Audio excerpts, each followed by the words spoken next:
Hello दोस्तों, मैं प्रियंका स्वागत करती हूँ आपका अपने परिवार टीचर सक्सेस चैनल में। आई होप आप सब लोग बहुत बढ़िया होंगे, पॉजिटिविटी से भरे हुए होंगे। तो जैसा कि आप लोगों ने थंबनेल में देखा कि आज हम लोग पेट 2023 के टॉप 30 प्रश्नों के यानी कि जीके और जीएस के टॉप 30 प्रश्नों के बारे में बात करेंगे और प्रीवियस ईयर और प्रैक्टिस सेट दोनों से रिलेटेड जो है संबंधित प्रश्न लिए गए हैं। जीके और जीएस के कम समय में ज़्यादा प्रश्नों की व्याख्या की जाएगी, जहां ज़रूरत होगी वहां व्याख्याएं की जाएंगी।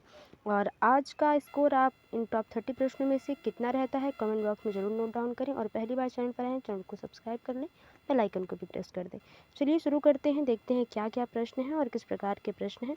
तो जैसे प्रश्न लिए गए हैं लगभग ऐसे ही प्रश्न पूछे जाते हैं। तो देखते हैं क्या है कि भारत में शासन करने वाले दिए गए शासकों का काल क्रमानुसार सही क्रम क्या है, यानी कि क्रम के अनुसार कैसे कैसे वो गद्दी पे बैठे अपना शासन किए, उसके हिसाब से हमें बात करनी है।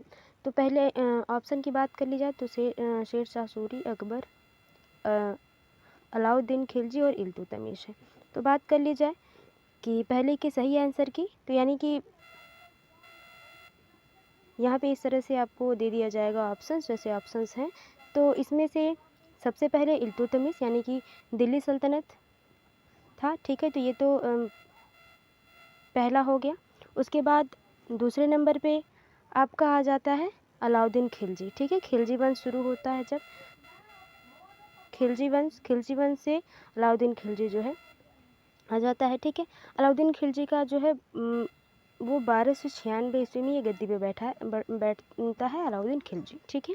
उसके बाद जो आता है वो शेरशाह सूरी आता है और उसके बाद अकबर, ठीक है। यानी कि मुग़ल वंश जब शुरू होता है तो अकबर, तो लास्ट में जो है वो अकबर आता है। तो इस तरह से चौथा, तीसरा, पहला, दूसरा, ये दूसरा ऑप्शन बिल्कुल सही हो जाता है। बात कर लेते हैं इल्तुतमिश यानी कि दिल्ली सल्तनत का लगभग काल कब तक रहा, तो 1210 से 1236 ईसा पूर्व, ठीक है। और इल्तुतमिश को वास्तविक संस्थापक माना जाता है दिल्ली सल्तनत का, ठीक। और इल्तुतमिश ही था जिसने तुर्कान चहलगामी यानी कि 40 अमीरों का जो है समूह बनाया हुआ था। और गुंबद निर्माण में इसका जैसे कि गुंबद निर्माण दिल्ली में इसने कराया और गुंबद निर्माण का जनक कहा जाता है इल्तुतमिश को, ठीक है। और सुल्तानगढ़ी का मकबरा भी इल्तुतमिश के द्वारा ही बनाया गया है। मैं बोल दे रही हूँ, जो भी आप नोट डाउन कर लीजिए, अगर आपको पता है तो नोट डाउन करने की ज़रूरत नहीं, बस आप ऐसे ही देख लीजिए। तो भारत का पहला मकबरा जो है सुल्तानगढ़ी का मकबरा ही कहा जाता है। तो ये इल्तुतमिश के बारे में बात हुई। अलाउद्दीन खिलजी की बात कर ली जाए तो इसका जो शासन गद्दी पे जब ये बैठा तो 1296 ईस्वी में ये गद्दी पर बैठा, ठीक है। और खिलजी वंश 1290 से लेके 1290 से लेके लगभग 1320 आई थिंक ईस्वी तक चला था, ठीक है। और हुलिया लिखने की प्रथा जो है अलाउद्दीन खिलजी लेके जो है आया था, इसने ही शुरू की थी। और अलाई दरवाज़ा, सीली का किला, और इसको उपाधि दी गई थी आई थिंक सिकंदर द्वितीय की उपाधि अलाउद्दीन खिलजी को दी गई थी, ठीक है। अब जो बहुत मोस्ट इम्पॉर्टेंट अधिकतर जो प्रश्न पूछ लिया जाता है वो मुग़ल वंश से यानी कि अकबर। तो मुग़ल वंश की बात कर ली जाए, अकबर का शासनकाल 1556 से लेके 1605 ईस्वी तक रहा है। और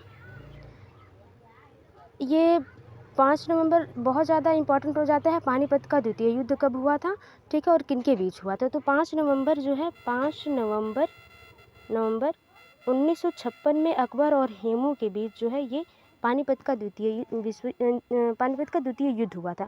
और पानीपत का प्रथम युद्ध कब हुआ था ये आप कमेंट बॉक्स में बताइए। बात कर लेते हैं कि अकबर ने बहुत से काम किए, जैसे कि 1562 में इसने दास प्रथा समाप्त की। 1563 में इसने तीर्थ यात्रा कर क्या कर दिया, समाप्त कर दिया, ठीक है। और 1564 में इसने जजिया कर हटाया और चित्तौड़ पर विजय इसने 1564 में ही की थी, ठीक है। तो ये बातें रही। चलिए शुरू करते हैं। अगला क्वेश्चन क्या है, निम्न में से कौन से संत शिवाजी के से समकालीन थे, यानी कि समय एक था लोगों का। तुकाराम, चैतन्य, नामदेव, शंकराचार्य। तो सही आंसर की बात कर ली जाए दूसरे का जो पहला ऑप्शन है बिल्कुल सही हो जाएगा, तुकाराम, ठीक है। शिवाजी की बात कर ली जाए तो मराठा साम्राज्य की स्थापना जो है इन्होंने की है शिवाजी ने। और 17वीं शताब्दी के लगभग ये मराठा साम्राज्य हुआ था और कराधान प्रणाली इनके द्वारा चलाई गई थी। किनके द्वारा, शिवाजी। और ये जो थे मराठा साम्राज्य में एक अच्छे शासक के रूप में उभर कर आए थे। तो बंगाल के प्रथम गवर्नर जनरल कौन थे? Lord Clive, Lord Warren Hastings और लॉर्ड लिटन और लॉर्ड रिपन। तो देखिए तीसरे के सही आंसर की पहले बात कर ली जाए तो दूसरा ऑप्शन तो बिल्कुल सही हो जाता है यही। ठीक है, वैसे तो ये लास्ट था, लेकिन जो है जब पहले हेसिंगटन के बारे में बात कर लेते हैं, उसके बाद बात करते हैं कि इसको ये लास्ट था तो इसे प्रथम क्यों बनाया गया। तो 1774 से लेकर 1785 तक दोहरी प्रणाली का इसने अंत किया था। इसका जो ये जो गवर्नर जनरल रहा 1774 से 85 तक रहा। ठीक है, और रेगुलेटिंग एक्ट के अंतर्गत इसे प्रथम गवर्नर जनरल घोषित किया गया। किसको? रेगुलेटिंग एक्ट के अंतर्गत इसको प्रथम गवर्नर जनरल जो है लॉर्ड वॉरेन हेस्टिंग्स को बनाया गया। लेकिन ये क्या था? अंतिम था। क्या था? अंतिम था। तो ये थोड़ा सा कंफ्यूजिंग है और बस मैंने क्लियर कर दिया बात। आई होप आपको समझ में आया होगा। चरक संहिता संबंधित है राजनीतिक, चिकित्सक, वास्तुकला, गणित। तो चौथे का सही आंसर है, सभी लोग जानते हैं, चिकित्सा से चरक संहिता संबंधित है। ठीक है, निम्न में से कौन सा जोड़ा सही नहीं है? तो 261 में कलिंग युद्ध हुआ था। ठीक है, किसके द्वारा? अशोक के द्वारा हुआ था। ठीक है, या मैं सही हूँ कि ठीक है। शक संवत की शुरुआत 78 AD में हो जाती है। मुस्लिम युग की शुरुआत भी 622 में हो जाती है। औरंगजेब की जो मृत्यु है वो 709 में नहीं बल्कि 1709 में नहीं, सॉरी 1707 ईस्वी में औरंगजेब की मृत्यु होती है। औरंगजेब के बारे में बात हुई है तो ये मुगल वंश का जो है शासक रहा है, मुगल वंश का शासक रहा है। और शासनकाल कब तक था?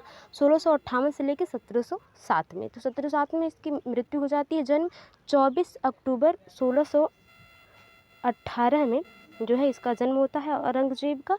और बात कर ली जाए कि अकबर जो थे वो जजिया कर उसने हटा दिया था 1564 में। लेकिन ये जब बैठा औरंगजेब तो इसने फिर 1679 में जजिया कर क्या कर दिया? लगा दिया। फिर से क्या कर दिया? इसने लगा दिया। और 1663 में सती प्रथा इसने समाप्त की और उपाधि इसको शिवराज की मिली थी। बीबी का मकबरा इसी ने बनाया था। और 1668 में प्रत्येक हिंदू जो त्यौहार है उनको मनाने पर रोक लगा दिया था। किसने? औरंगजेब ने। ठीक है, चलिए तो ये बात रही, यानी कि सही जोड़ा जो नहीं है वो चौथा ऑप्शन बिल्कुल सही हो जाएगा। औरंगजेब की मृत्यु 1709 नहीं बल्कि 1707 में होती है। निम्नलिखित में किस क्रम में भारत आए? जितने भी ऑप्शन है वो क्रम में कैसे भारत में? टॉमस रूफ, फहान और ह्यूएन बात कर ली जाए छठे के आंसर की पहले तो जो अगर इन तीनों ऑप्शन में देखा जाए तो फहान है। ठीक है, जो फहान है वो पहले आता है। और कब आता है फहान, इसके बारे में हम बाद में बात करेंगे। उसके बाद जो है वो ह्यूएन आता है, उसके बाद टॉमस रो आता है। तो इसके हिसाब से तीसरा ऑप्शन बिल्कुल सही हो जाता है। अब बात कर लेते हैं बारी बारी से कि क्या बात है और क्या इम्पोर्टेंट है। देखिए चंद्रगुप्त द्वितीय के समय में फहान जो है वो क्या आया था? भारत आया था। फहान क्या आया था? भारत आया था। ठीक है, और उसकी जो पुस्तक का नाम है वो फो क्योन की है। ठीक है, क्या है? फो क्योन की। और 6 वर्षों तक ये जो है भारत में रहा। ठीक है, 6 वर्षों तक। और बात कर ली जाए ह्यूएन की तो ये हर्षवर्धन के समय में आया था। और इसने पुस्तक जो लिखी थी CU की, वर्धन वंश के समय में आया था। कौन? ह्यूएन। और इसने CU की पुस्तक लिखी थी, CU की। ठीक है, किसके काल में आया था? वो हर्षवर्धन के काल में आया था। ठीक है, 630 ईस्वी में इसने CU की पुस्तक लिखी और ये 15 वर्षों तक भारत में रहा। कौन? ह्यूएन। ठीक है, टॉमस रो जो है वो इंग्लैंड के राजा के द्वारा भेजा गया राजदूत था जो 1615 में आया था। ठीक है, 1615 में आया था। चलिए देखते हैं अगला क्वेश्चन क्या है फिलहाल। ठीक है, जो इंग्लैंड के राजा जेम्स फर्स्ट थे, मुझे जहाँ तक याद है कि हाँ उन्हीं के द्वारा ये भेजा गया राजदूत था। सिराज उद दौला कहाँ गया? अधिकतर ऐसा ही होता है मेरे साथ। देखिए कहाँ गया? 7वां क्वेश्चन था कि सिराज उद दौला किस युद्ध में अंग्रेजों से पराजित हुआ था? तो बक्सर, प्लासी, वांडीवास, इनमें से कोई नहीं। 7वें के सही आंसर की बात कर ली जाए तो जो सही आंसर है 7वें का वो दूसरा हो जाएगा, प्लासी के युद्ध में। ठीक है, प्लासी का युद्ध कब हुआ था ये आप कमेंट बॉक्स में बताएं। और कब से कब तक इनके बीच हुआ था ये भी आप बताएं। चलिए, इनमें से कौन हड़प नीति का कट्टर समर्थक था? बहुत ही आसान प्रश्न, Lord Wellesley, Lord Dalhousie, Lord Minto, Lord Warren Hastings. तो 8वें का जो सही आंसर है वो दूसरा सही है कि लॉर्ड डलहौजी जो था वो हड़प नीति का कट्टर समर्थक का था। और कुशासन के आधार पर अवध का विलय इसने किया था। और 1853 में पहली रेल इसी के समय में चली थी, मुंबई से लेकर थाने तक। ठीक है, और सहायक संधि जो है वेलिजली के द्वारा की गई थी। तो ये बात रही। चलिए, भारतीय इतिहास में धन्वंतरी कौन थे? चंद्रगुप्त मौर्य के प्रसिद्ध सेनापति, चंद्रगुप्त विक्रमादित्य की सभा को सुशोभित करने वाले प्रसिद्ध चिकित्सक, हर्ष के समय में एक प्रसिद्ध नाटककार, इनमें से कोई नहीं। 9वें का सही आंसर जो है वो आपका सही हो जाएगा कि चंद्रगुप्त विक्रमादित्य की सभा को सुशोभित करने वाले प्रसिद्ध चिकित्सक कौन थे? धन्वंतरी थे। मौर्यकालीन भारत के विवरण वाले इंडिका के लेखक थे मेगास्थनीज, फाहान, ह्वेनसांग और इनमें से कोई नहीं। तो मेगास्थनीज बहुत ही मौर्य वंश में चंद्रगुप्त मौर्य के समय में ये जो है मेगास्थनीज भारत आता है। ठीक है, और ये सेल्यूकस निकेटर का जो है राजदूत था। चंद्रगुप्त मौर्य कब से कब तक? 322 से लेकर 298 तक जो है ये शासन करता है मौर्य वंश पर, और घरानंद को हराकर ये चाणक्य की मदद से मौर्य वंश की स्थापना करता है, यानी कि गद्दी पे बैठता है अवध की। ठीक है ना। और आप ये बताइए कि जो चंद्रगुप्त मौर्य था वो कौन से धर्म का अनुयायी था और उसकी मृत्यु कैसे हुई? ठीक है, आगे देखते हैं अगला क्वेश्चन क्या है। देखते हैं, हिंदू विधवा पुनर्विवाह अधिनियम 1856 जिसे लॉर्ड डैश द्वारा पारित किया गया था। Harding, Auckland, Canning, Metcalfe. तो कैनिंग के द्वारा। कैनिंग के बारे में आप कमेंट बॉक्स में बताएं, या इनके बारे में जितना भी आप जानते हैं उसको दोहरा लें। 1891 मालाबारी के प्रयासों को तब फल मिला जब सहमति की उम्र अधिनियम को पारित किया गया, जिसके अनुसार डैश वर्ष से कम की बालिकाओं को विवाह पर प्रतिबंध था। ठीक है, तो 14 वर्ष, 12 वर्ष, 18 वर्ष या 16 वर्ष। तो 12 के सही आंसर की बात कर ली जाए तो 12 वर्ष से कम की जो उम्र की बच्चियाँ थीं उन्हें शादी करना मना था। ये सहमति के उम्र अधिनियम को जब पारित किया गया था तो इसके अनुसार 1795 और 1804 के बंगाल विनिमय अधिनियम ने डैश घोषित किया। सती प्रथा को अवैध, कन्या हत्या को अवैध, विधवा पुनर्विवाह को अवैध, बाल विवाह को अवैध। तो 13 के सही आंसर की बात कर ली जाए यहाँ पे दूसरा ऑप्शन सही हो जाएगा, कन्या हत्या को इसने अवैध किया था। हंटर आयोग ने किसके विकास पर अधिक बल दिया? प्राथमिक शिक्षा, माध्यमिक शिक्षा, स्त्री शिक्षा, तकनीकी शिक्षा। 14 के सही आंसर की बात कर ली जाए पहला ऑप्शन बिल्कुल सही हो जाएगा, प्राथमिक शिक्षा पर हंटर आयोग ने अधिक बल दिया था। ठीक है, हंटर आयोग कब बनाया गया था? जब जलियांवाला बाग हत्याकांड हुआ था। अब आप बताइए जलियांवाला बाग हत्याकांड कब हुआ था और क्यों हुआ था? आगे देखते हैं, भारत में यातायात व्यवस्था ट्रैफिक सिस्टम की शुरुआत का श्रेय किसको जाता है? भारतीय शासक, ब्रिटिश शासक, मुगल शासक और डच शासक। 15 के सही आंसर की बात कर ली जाए तो ब्रिटिश शासक जो है ट्रैफिक सिस्टम की शुरुआत का श्रेय ब्रिटिश शासक को जाता है। सर्वप्रथम महलवाड़ी प्रणाली कहाँ लागू की गई थी? तो प्रणालियाँ बहुत सी आई थी जब स्वतंत्रता संग्राम के सेनानी लड़ रहे थे तब। तो बिहार, उत्तर प्रदेश, महाराष्ट्र और मद्रास। 16 के सही आंसर की बात कर ली जाए तो उत्तर प्रदेश में महलवाड़ी प्रणाली पहली बार शुरू की गई थी। भारत के governor general Lord William Bentinck ने सती प्रथा को समाप्त करने हेतु वर्ष डैश में कौन सा कानून पारित किया? ठीक है, कानून पारित किया, वर्ष बताना है। 1819, 1825, 1829, 1832। 17 के सही आंसर की बात कर ली जाए तो 1829 में जो है ये कानून पारित होता है। और ये कानून कितने समय तक चलता है ये आप बताइए। स्वामी दयानंद सरस्वती ने किस शहर में पहली बार 1875 में आर्य समाज की स्थापना की? तो आर्य समाज की स्थापना स्वामी दयानंद सरस्वती ने की। शहर का नाम पूछा है मुंबई, अहमदाबाद, पुणे और कोलकाता। 18 का जो सही आंसर है वो मुंबई में की गई थी, ये ऑप्शन सही हो जाएगा, जो बम्बई पहले के नाम से जाना जाता है। अलीगढ़ मुस्लिम विश्वविद्यालय की स्थापना किसने की थी? सैयद अहमद खान, मोहम्मद अली जौहर, मोहम्मद इकबाल, सैयद अमीर अली। तो 19 के सही आंसर की बात कर ली जाए तो सैयद अहमद खान जो है अलीगढ़ मुस्लिम विश्वविद्यालय की स्थापना करते हैं। अब कब करते हैं ये कमेंट बॉक्स में आप बताइए। लगभग ये तब का समय है जब गांधी जी भारत वापस लौटकर आए थे। ठीक है, अब आप ये बताइए प्रवासी दिवस कब मनाया जाता है? 1828 में ब्रह्म समाज की स्थापना निम्नलिखित में से किसके द्वारा की गई थी?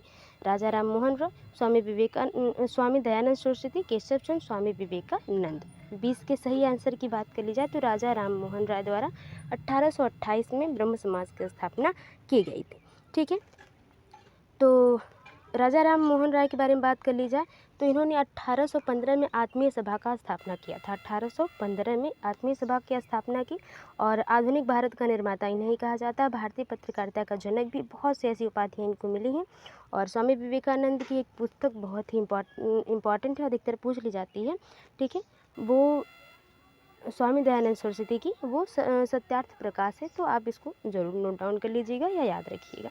भारत में राजनीतिक सुधारों के लिए आंदोलन शुरू करने वाले भारतीय नेता थे सुब्रह्मण्य अय्यर, राजा राम मोहन राय, आनंद चारुलू, महात्मा गांधी।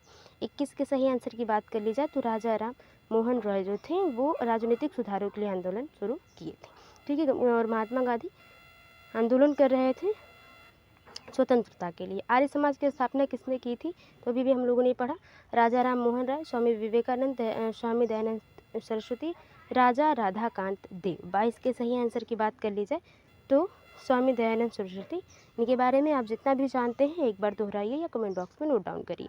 रामकृष्ण मिशन का मुख्यालय कहाँ स्थित है, मुंबई, चेन्नई, मेरठ, यानी कि बेंगलुरु, मठ या कुंभकोणम। तो 23 के सही आंसर की पहले बात कर ली जाए तो तीसरा ऑप्शन बेलूर मठ तो सही हो जाता है। रामकृष्ण मिशन आया तो इसके बारे में बात कर ली जाए तो 1897 में जो है स्वामी विवेकानंद द्वारा रामकृष्ण मिशन की शुरुआत की जाती है। और इनके गुरु जो थे स्वामी विवेकानंद के, उनका नाम ही था रामकृष्ण परमहंस और इन्हीं के नाम पर ये मिशन शुरू किया गया था। स्वामी विवेकानंद द्वारा 1897 में क्या किया गया था, शुद्धि आंदोलन शुरू किया गया था। तत्वबोधिनी सभा की स्थापना हुई थी रामकृष्ण मिशन की। सर्वोदय भूदान आंदोलन शुरू किया गया था। तो 24 की सही आंसर की बात कर ली जाए तो रामकृष्ण मिशन की स्थापना की गई थी, जो कि अभी स्वामी 24 में स्वामी विवेकानंद रामकृष्ण मिशन की स्थापना की गई थी, तो सही है। डैश में विश्व धर्म संसद 1893 में स्वामी विवेकानंद ने हिंदू धर्म के बारे में विस्तार से बताया। किस विश्व धर्म संसद में, तो New York, Chicago, Washington DC, Los Angeles. तो सबको पता है, ये बहुत ही आसान प्रश्न है। शिकागो में ये जो है जाते हैं सम्मेलन में, तो ये स्वामी विवेकानंद, वहाँ से इनको जाना पहचाना जाता है इनके कोटेशन के माध्यम से, क्योंकि इनकी बातें बहुत प्रभावशाली रही। हड़प्पा काल में इनमें से कौन सा नगर 3 भागों में विभाजित था, लोथल, मोहनजोदड़ो, कालीबंगा, धौलावीरा। तो ये हमारे चैप्टर का, यानी कि पेट के जो सिलेबस है उसका पहला चैप्टर है, तो आई होप सभी लोगों ने इसको बेहतर रटा होगा। तो इसमें बहुत ज़्यादा बात करने की आवश्यकता नहीं, क्योंकि इसके पहले बहुत से ऐसे वीडियोज़ अपलोड की जा चुकी जिसमें हम लोगों ने डिटेल में बातें की हैं। 26 के डायरेक्ट सही आंसर की बात करते हैं, मोहनजोदड़ो जो है वो बिल्कुल सही हो जाएगा। मोहनजोदड़ो से क्या क्या चीज़ें मिली है ये कमेंट बॉक्स में नोट डाउन करिए। नहीं लिखने का मैंने तो दोहरा जरूर लीजिएगा, क्योंकि आपका एग्ज़ाम बहुत नज़दीक है।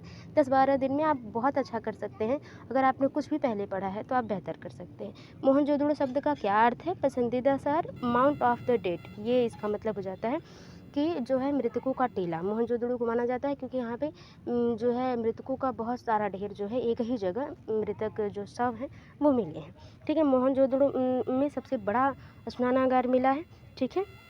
हड़प्पा सभ्यता के एक हिस्से लोथल की खुदाई की खोज किसने की थी, दयाराम साहनी। इन्होंने जो है हड़प्पा यानी हड़प्पा सभ्यता तो कहा ही जाता है, हड़प्पा की जो है खुदाई जो है दयाराम साहनी ने ही शुरू की थी। राखलदास बनर्जी, SR राव, बिल्कुल सही ऑप्शन हो जाएगा। ये लोथल की खुदाई करते हैं। और लोथल किस लिए प्रसिद्ध है ये कमेंट बॉक्स में नोट डाउन करके आप बताएं। सिंधु सभ्यता में घोड़े की अस्थियाँ कहाँ से मिलती हैं, बनवाली, चंदहुदड़ो, सुक्का गेंडोर, सुरकोटदा। 29 के सही आंसर की बात कर ली जाए तो सुरकोटदा जो है घोड़े की अस्थि का अवशेष यहाँ मिलता है। और ये कहाँ पर है, किस नदी के किनारे है, ये आप बताएं। निम्नलिखित में से कौन सा सिंधु घाटी सभ्यता से संबंधित स्थल नहीं है, कालीबंगा, रोपड़, लोथल और पाटलिपुत्र। तो पाटलिपुत्र नहीं, पटना को ही पाटलिपुत्र कहा जाता है। ये जो है सिंधु घाटी सभ्यता से संबंधित स्थल नहीं है। ये अवध जब, यानी कि मौर्य वंश जब शुरू हुआ या इसके पहले भी जितने, जैसे घनानंद आए, नंद वंश था, तो इसमें अवध पर जो शासन किए उस टाइम में ये पाटलिपुत्र को राजधानी बनाते थे, यानी कि इस समय में इसको पटना कहा जाता है। तो ये थे टॉप 30 प्रश्न। आई होप आपको पसंद आए होंगे। वीडियो थोड़ी सी भी हेल्पफुल लगी, वीडियो को लाइक करें, शेयर करें, कमेंट बॉक्स में थे आपका स्कोर कितना रहा। मिलते हैं आपसे अगली वीडियो में, तब तक के लिए bye bye, take care, be positive, be motivated. धन्यवाद।